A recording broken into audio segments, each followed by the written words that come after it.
Hello everybody and welcome back to another episode of the Sir Alex Ferguson Challenge with West Ham. Now we have played about 5 or so Premier League matches since we last met, and of course the summer transfer window has ended and there's nothing really to update you over that.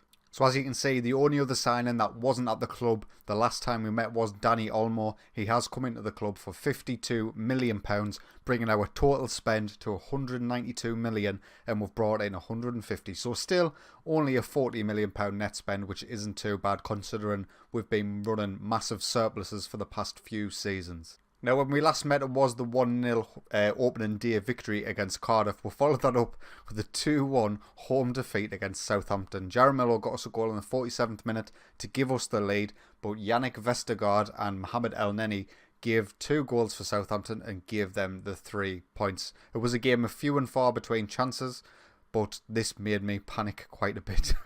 So based from the Southampton result, I did tinker a bit with the player roles and some things within the team instructions and player instructions, and it did pay dividends against Middlesbrough. We ended up winning 5-2, 1 goal from Sandro Tonali, 2 from Jonathan Jaramillo, and 2 from Fabio Silva as well. Salomon Rondon did give them 2 goals, and one of the things I'm noticing about our new tactic is it's not quite as defensively solid as last year's. But I don't mind if it's not as defensively solid as long as we're getting 3 points, which we did against Leicester. 2-0 away from home. Dani Olmo getting them 1 in the 32nd minute, and Alexander Isak coming back from injury and getting himself a goal for this season. And finally, the last game before we will play Brighton and then find out our Champions League group stage draw was against Watford. Fabio Silva, Brent Beckiart, Sandro Tonali, Jonathan Jaramillo and Emile Smith-Rowe actually gave them the lead in the 15th minute, but we did equalise straight away. So all of them results see the table looking like this. The 1 defeat to our name, coming in a home tie against Southampton, which I hope we don't come to really need that game towards the end of the season. If we are 3 points or so behind the top spot or Champions League qualification, for instance, and we see a home game against Southampton that we're through away, it'll be devastating. So this is how we're going to line up in today's game against Brighton. It'll be Davies in goal, Holden and Luis Philippe at the centre-back positions, with Wagnerman on the right, Toussaint in the centre and Aaron Martin on the left-hand side of our defensive midfield formation. Tonali and Beckiart in the centre, Dani Olmo, Silva and Jaramillo leading the line. Now, as you can see, there has been a lot of changes in the team instructions and the player roles. Silva and Jaramillo will be starting as false nines, with Dani Olmo in behind, playing as that shadow striker. I am just tinkering with it at the minute.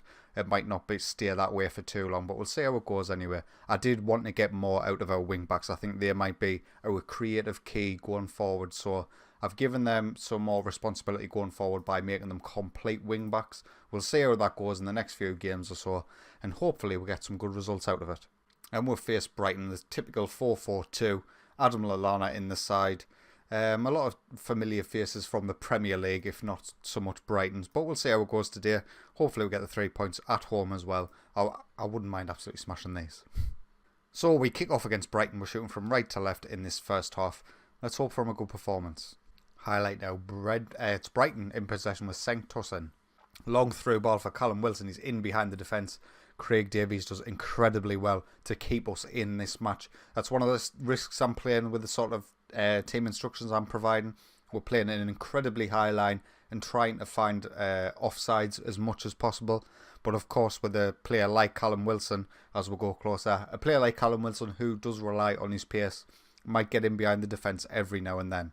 Toussaint in the centre now. Beckiart picks it up. He drives forward. He gets dispossessed though, but Aaron Martin can keep us in possession. Wagnerman now on this right hand side. Can he get a decent delivery into the box? He can. Aaron Martin's back post, but Matthew Ryan claims easily. The highlight continues with Brighton in possession, but Fabio Silva wins it back.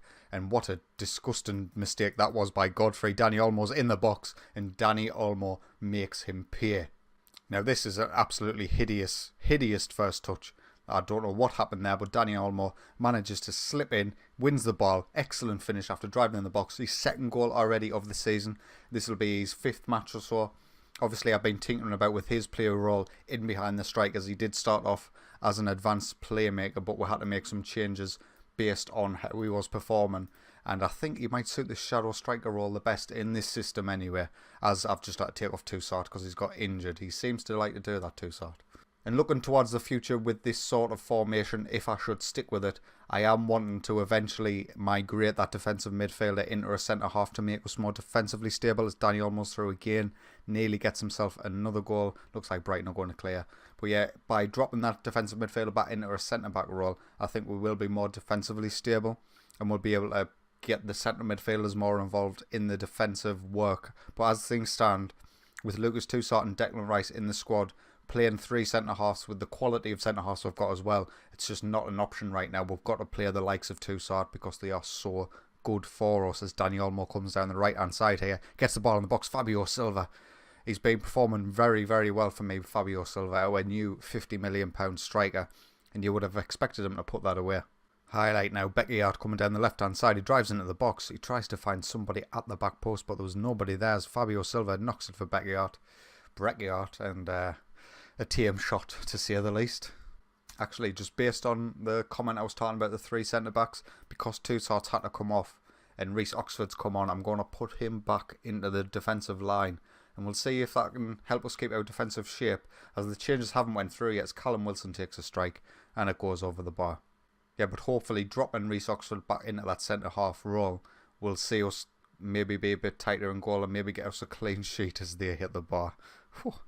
Jaramillo is struggling up front, a 6.4 average rating. We've got 2 absolutely fantastic strikers on the bench in Alexander Isaac and Moise Keane. I'm going to get Isaac on for Jaramillo. We've got no need to try and stick it out with the players that we've got in our first 11 now. We've got quality all over the pitch that we can bring in off the bench if somebody's not performing.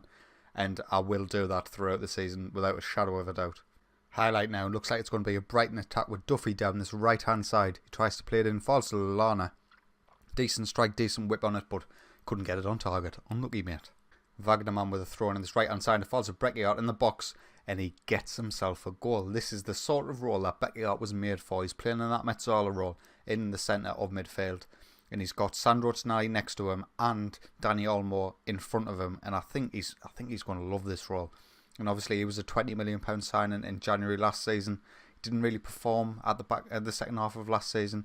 But ever since he's been starting in this side, he has been putting in the performances. Sandro Tonali is taken down there, and they have just got a straight red, absolute straight red. Not even a hint of hesitation from the referee there. I'll take that. As we'll take off Wagnerman for Emerson. I think this game now is pretty much wrapped up, short of anything disastrous, which I know I'm just tempting fate right now, but hopefully the clock will tick away and I don't have to worry about it. Aaron Martin now on the right hand side taking the corner. I haven't got him on corners, but I don't think anyone I do have on corners is actually on the pitch, so hit the bar, very, very close. By the way, I get myself confused sometimes. Ramos on the pitch is Luis Felipe. 3 minutes to go of added time, and there is another highlight as Aaron comes down the left hand side. Can he get a decent whip in? He's got really good crossing ability. He finds Emerson back post, nearly gets us a goal. Wing backs combine, and that's all I want to see really. Danny Olmo with a free kick, side netting, whatever. Just blow the full time whistle. I'll take the 2-0 win, thanks. And that's it, 2-0. West Ham 2, Brighton 0. A decent 3 points, a clean sheet, which is what I'm hoping I can get some more of. And that actually takes us top of the league. Nobody started this season particularly well. Everyone has already been defeated inside 6 games, which is fantastic for us considering we got beat off Southampton. Who did Man City get beat by? They got beat off Chelsea, so at least that's a little bit more understandable. But yeah, things are looking up.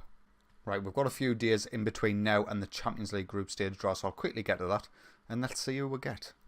Right then, we are here for the Champions League group stage draw.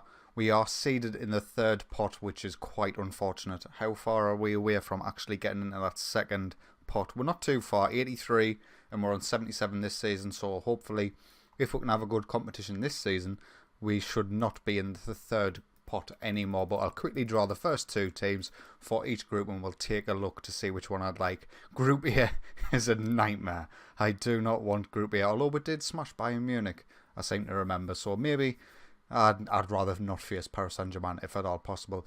Benfica and Barcelona are always going to be an issue, but we did beat them in the Champions League group stage as well 2 seasons back, I think, so you never know. Maybe I wouldn't be the most disappointed about that. We can't get Group C, we can't get Group D, we can't get Group E. Group F, Real Madrid and Juventus. Please, love to God, out of all of them, no. Group G, Schalke and Milan, I would take that. Group H, Borussia Dortmund and Atletico Madrid, I'd rather avoid that as well, if at all possible. So, not many good options. I think I would take Group G over all of them. Let's see what we get. We've managed to avoid PSG and Bayern. We've avoided Barcelona and Benfica. Can I get any of these? So, are we going to get Group F? We're not. That's gone to Marseille. Group G, please. Yes, Group G. That is the best draw possible that we could have got. Schalke, Milan and West Ham and Basel. So there we go. That is going to be our Champions League group stage for this season. AC Milan, Schalke and FC Basel. No, it's not FC Basel. It's Steaua Bucharest. I should know this by now. We've been playing this game for 20 odd years or whatever. Never mind. So looking forward to the next episode. It will be against Steaua Bucharest in the opening game of our Champions League group stage. Why are we playing Steaua Bucharest in both of our opening Champions League games? This is so strange. The whole layout of this season has been strange. We started the season in July and now we're playing Steaua Bucharest in back-to-back Champions League games. Oh well, I'm not one to question. We'll play them in the opening group game.